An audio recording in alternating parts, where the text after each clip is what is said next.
Hello, my name is Allison and I work at the Longwood Library in Rhode Island. I'm so glad that you're watching this Facebook Live event or you're viewing it afterwards.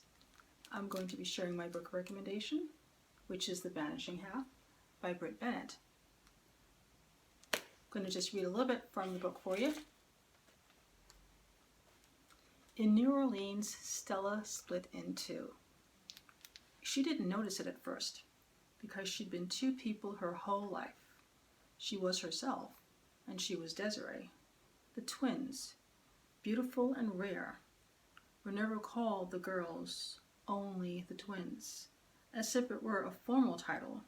She'd always thought of herself as part of this pair, but in New Orleans she splintered into a new woman altogether after she got fired from Dixie Laundry. She'd been daydreaming during her shift, thinking again about the morning she'd visited the museum as a white girl. Being white wasn't the most exciting part. Being anyone else was the thrill. And so begins the story of two twins, inseparable as children, witnessing the trauma of their father, lynched as they are behind the closet.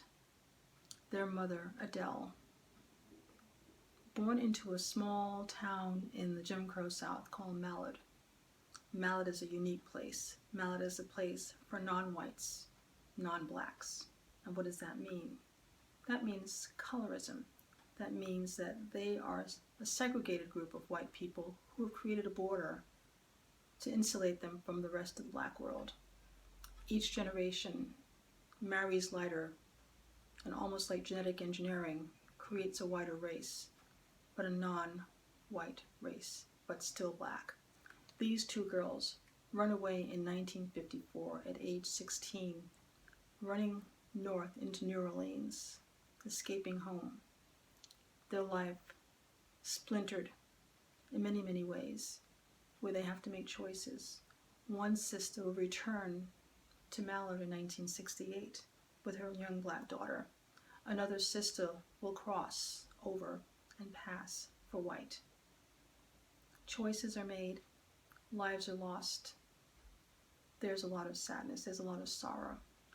You'll have to make your own thought connections about what do you feel about that. Was it the good thing to do? Was it the right thing to do? Should they have stayed together, even though they'd witnessed so much? But there are lots of secrets as well, because in passing, you can't pass without a secret. You could never look back, and you hope that no one ever recognizes you. So when you pass completely.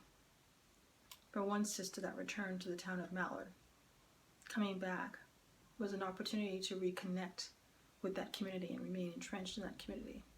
There are lots of love interests in the story, as well as lots of other themes that are threaded through. Themes of women's rights, gender equality. There's also this whole psychology of trauma and mental illness.